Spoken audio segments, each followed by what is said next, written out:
மணப்பெண்ணின் பிரத்யேகமான திருமணம் விவாஹா தி சென்னை சில்க்ஸ். இன்றைக்கு உலகம் முழுவதிலும் 11வது சர்வதேச யோகா தினம் அனுசரிக்கப்பட்டு வருகிறது. அந்த வகையில் சென்னையில் இருக்கிற யோகா மற்றும் இயற்கை மருத்துவக் கல்லூரியில் இந்த யோகா தினம் அனுசரிக்கப்பட்டு வருகிறது. இந்த நாளில் நானும் நம்முடைய துறையின் செயலாளர், இந்திய மருத்துவத்துறையின் ஆணையர் போன்ற உயர் அலுவலர்களும் பங்கேற்று மாணவ மாணவியர்களோடு யோகா டெமான்ஸ்ட்ரேட் செய்து இந்த தினத்தை கொண்டாடி முடித்திருக்கிறோம். இன்றைக்கான கருப்பொருள் என்பது yoga for one earth one health என்கின்ற வகையில் ஒரே பூமி ஒரே ஆரோக்கியம் எனும் பெயரில் இது இன்றைக்கு நடத்தப்பட்டு வருகிறது. யோகா செய்வதன் மூலம் கிடைக்கும் நன்மைகள் குறித்து அனைவருமே நன்றாக அறிவார்கள்.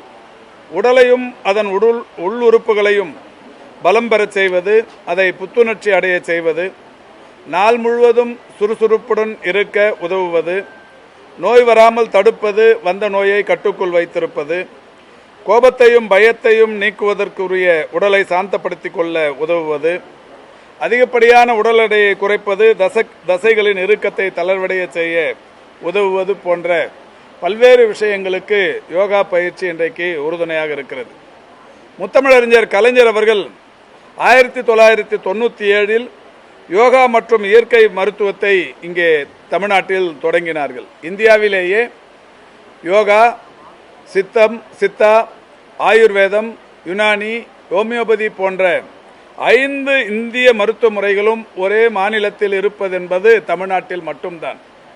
இதற்கு அடித்தளமிட்டவர் முத்தமிழறிஞர் கலைஞர் 1997 அது மட்டுமல்லாது இந்தியாவில் அரசு யோகா மற்றும் இயற்கை மருத்துவக் கல்லூரிகள் 2 சேர்த்து 19 யோகா மற்றும் இயற்கை மருத்துவக் கல்லூரிகளும் தமிழ்நாட்டில் மட்டும்தான் இருக்கிறது. இது இந்தியாவில் இருக்கிற மற்ற மாநிலங்களை விட அதிகப்படியான யோகா மற்றும் இயற்கை மருத்துவக் கல்லூரிகளை கொண்ட மாநிலமாகவும் இருந்து கொண்டிருக்கிறது.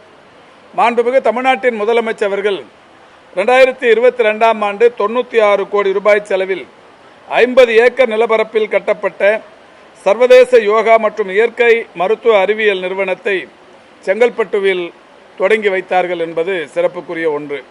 நம்முடைய தமிழ்நாட்டின் முதலமைச்சர் அவர்கள் இன்றைக்கு இந்த யோகா மற்றும் இயற்கை மருத்துவ மன அழுத்த மேலாண்மை குழு ஒன்றை அமைத்து அவர்களுக்கு பயிற்சிகள் வழங்கப்பட்டது. அதனால் அந்த நம்முடைய யோகா மாணவர்களுக்கு, இயற்கை மருத்துவ மாணவர்களுக்கு 2022 நவம்பர் திங்கள் 24 மாண்புமிகு தமிழ்நாட்டின் முதலமைச்சர் அவர்கள் பரிசுகளை தந்து யோகா துறையில் பயின்று கொண்டிருக்கிற மாணவர்களுக்கு ஒரு மிகப்பெரிய முக்கியத்துவம் இருக்கிற சிறப்பை அளித்தார்கள்.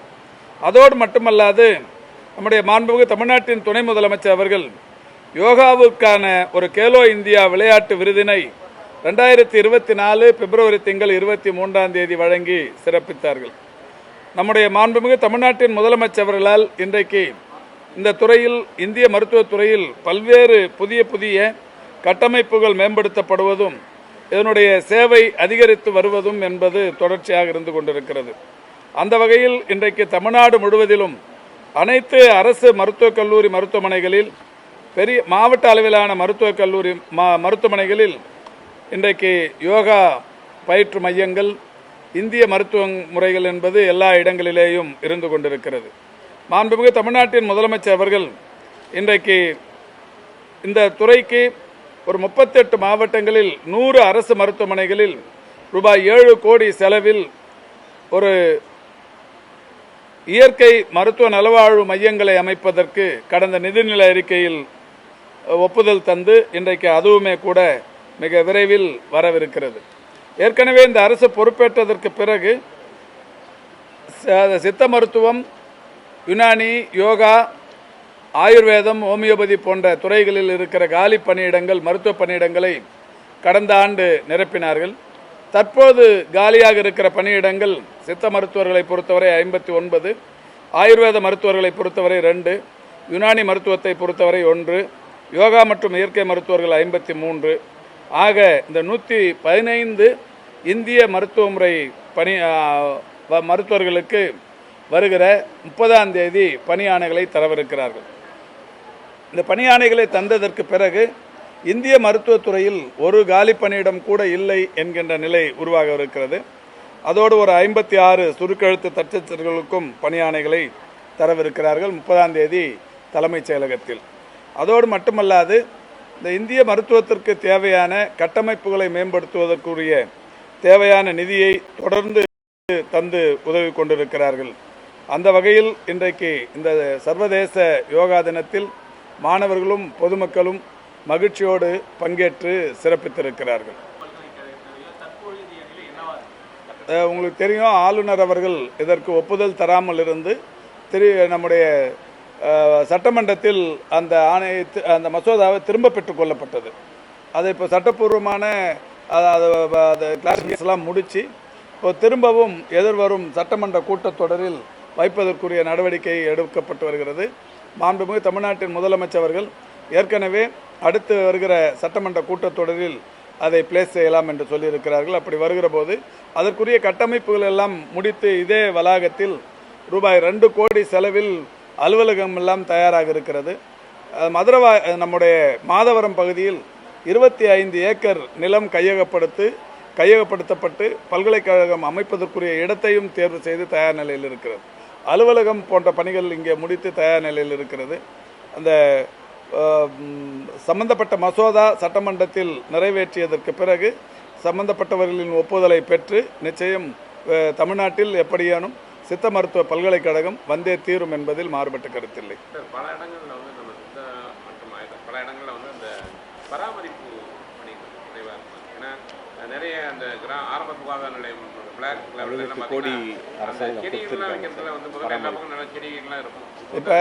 இப்போ எல்லா சித்த மருத்துவ மையங்களிலும் பசுமைப்படுத்துவதற்கு அதை சீர்படுத்துவதற்கு 18 கோடி ரூபாய் அரசு நிதி ஒதுக்கீடு செய்திருக்கிறது. அதற்கான பணிகளை நம்முடைய ஆணையர் அவர்கள் திட்டமிட்டு எங்கெங்கே அதுக்கு அதாவது முன்னுரிமை அடிப்படையில் எதை செய்வது என்கின்ற வகையில் திட்ட மதிப்பீடுகள் தயார் செய்வதற்குரிய பணிகள் நடைபெற்றுக் கொண்டிருக்கிறது. மிக விரைவில் தமிழ்நாடு முழுவதிலும் 18 கோடி ரூபாய் செலவில் பல்வேறு இடங்களில் இருக்கிற சித்த மருத்துவ மையங்கள் சீர்படுத்தப்படவிருக்கிறது.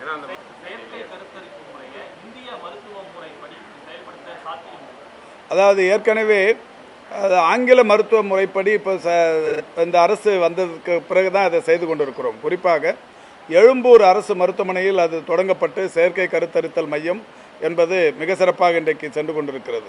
அண்மையில் கோவையில் தொடங்கி வைத்தேன். கடந்த வாரம் நானும் நம்முடைய துறையின் செயலாளரும் கடந்த வாரம் கோவையில் தொடங்கி வைத்திருக்கிறோம். கடந்த மாதம் சேலத்தில் தொடங்கி வைத்திருக்கிறோம். ஆக தமிழ்நாட்டில் இந்திய வரலாற்றில், அதாவது தமிழக வரலாற்றில், மருத்துவத்துறையின் வரலாற்றில் முதன்முறையாக செயற்கை கருத்தரித்தல் மையங்கள் என்பது இன்றைக்கு எழும்பூரிலும் சேலத்திலும் கோவையிலும் தொடங்கப்பட்டிருக்கிறது. ஏற்கனவே மதுரையில் அதற்கான பணிகள் நடைபெற்றுக் கொண்டிருக்கிறது. இந்த நிலையில் நானும் கூட கடந்த 2 நாட்களுக்கு முன்னால் இந்த வளாகத்தில் பணியாற்றுகிற ஒரு சித்த மருத்துவர் டாக்டர் மாணிக் ஷா அவர்களுடைய ஒரு கட்டுரையை பத்திரிகைகளில் படித்தேன். இந்த குழந்தை பேரின்மை இதற்காக இன்றைக்கு அதிகரித்து வருகிற நிலையில் இந்த செயற்கை கருத்தரித்தல் மையங்கள் ஆங்கில மருத்துவ முறையின் செயல்படுத்தப்படுவதைப் போலவே இயற்கை மருத்துவ முறையின் மூலம் எப்படி செயல்படுத்தலாம் என்கின்ற வகையிலான கருத்துக்களை சொல்லியிருக்கிறார்கள். சித்தர்கள் பல ஆயிரம் ஆண்டுகளுக்கு முன்னாலேயே இந்த குழந்தை பேரின்மை குறித்தான அந்த கவலை கொண்டிருக்கிறார்கள். பல அரிய வகை மூலிகைகள் கொண்டு அந்த குறைகள் போக்கப்பட்டிருக்கிறது. எனவே எதிர்காலத்தில் பரீட்சார்த்த ரீதியாக இதே வளாகத்தில் ஒரு இயற்கை மருத்துவத்தின் மூலம் நம்முடைய அந்த செயற்கை கருத்தரித்தல் மையம் உருவாக்குவதற்குரிய நடவடிக்கைகளை மாண்புமிகு முதல்வர் அவருடைய வழிகாட்டுதலை பெற்று மிக விரைவில் செய்யவிருக்கிறோம். 25 வரைக்கும் இருக்குது. இப்போவும் டைம் இருக்குது. 25 வரைக்கும் கொடுக்கலாம். அது எல்லாரும் விண்ணப்பிப்பதற்கு நிறைய பேர் விண்ணப்பிச்சிருக்கிறாங்க. விண்ணப்பிக்கிற அந்த தேதியும் இன்னமும் இருந்து கொண்டிருக்கிறது.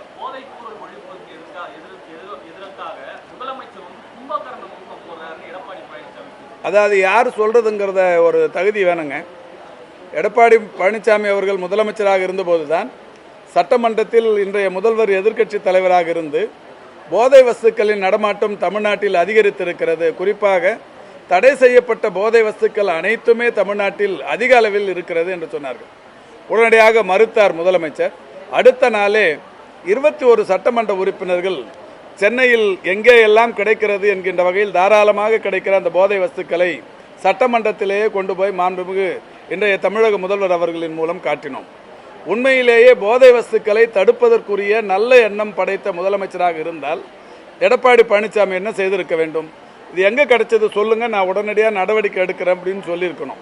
மாறாக சபாநாயகரை கொண்டு 21 பேருடைய பதவியை பறிப்பதற்குரிய நடவடிக்கைகளை எடுத்தவர் அந்த யோகிய சிகாமணி. இதை பற்றி சொல்லுவது என்பது வேடிக்கையான ஒன்று. இந்த போதை குட்கா இது மாதிரியான கேஸ்லாம் சிபிஐயில் இருக்குது. இதை பற்றி அதிகம் சொல்ல வேண்டியதில்லை. இந்த அரசு பொறுப்பேற்றதற்கு பிறகுதான் பக்கத்தில் இருக்கிற ஆந்திராவிலும் கூட ஒரு 4000 ஏக்கர் நிலப்பரப்பில் கஞ்சா பயிரிடப்படுவதை இங்கு இருக்கிற நம்முடைய ஒரு காவல்துறையின் உயர் அலுவலர் சொல்லி அதுக்கப்புறம் 6000 கோடி மதிப்பிலான அந்த கஞ்சா பொருட்கள் அங்கே அழித்தொழிக்கப்பட்டது. இது இந்த தென்னிந்திய காவல்துறை உயர் அலுவலர்கள் மாநாட்டில் சொல்லி அதுக்கப்புறம் அதை அழித்தொழித்தார்கள். இப்போ இன்னைக்கு தமிழ்நாட்டை பொறுத்த வரைக்கும் கஞ்சாவை பொறுத்த வரைக்கும் 0% கல்டிவேஷனுங்கிற அளவில் ஒரு இடத்துலையும் அது இல்லை. எங்கேயாவது இருந்தால் எடப்பாடி பழனிசாமி சொன்னார்னா நடவடிக்கை எடுக்கிறதுக்கு அரசு தயாராக இருக்குது. அது மட்டும் இல்லை, மாண்புமிகு முதல்வராக வணக்கத்திற்குரிய நம்முடைய இந்த முதல்வர் பொறுப்பேற்றதற்கு பிறகுதான் தமிழ்நாடு முழுவதிலும் மாணவர்களுக்கு, குறிப்பாக பள்ளி மாணவர்களுக்கு, கல்லூரி மாணவர்களுக்கு போதை வஸ்துக்களுக்கு எதிரான விழிப்புணர்வை ஏற்படுத்துகிற வகையில் தொடர்ந்து ஆண்டுதோறும் கின்னஸ் சாதனை படைத்துக் கொண்டிருக்கிறார், உலக சாதனை படைத்துக் கொண்டிருக்கிறார். ஒவ்வொரு வருடமும் 70-80 லட்சம் மாணவர்கள் இன்றைக்கு அதற்கான விழிப்புணர்வில் பங்கேற்று சிறப்பித்துக் கொண்டிருக்கிறார்கள்.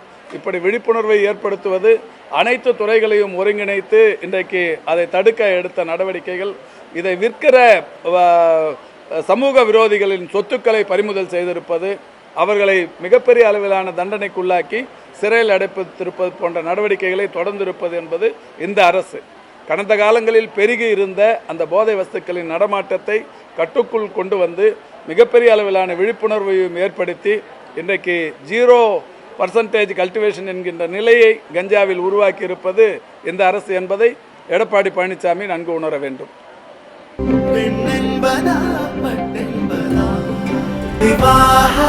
மணப்பெண்ணின் பிரத்யேகமான திருமணம் விவாஹா தி சென்னை சில்க்ஸ்.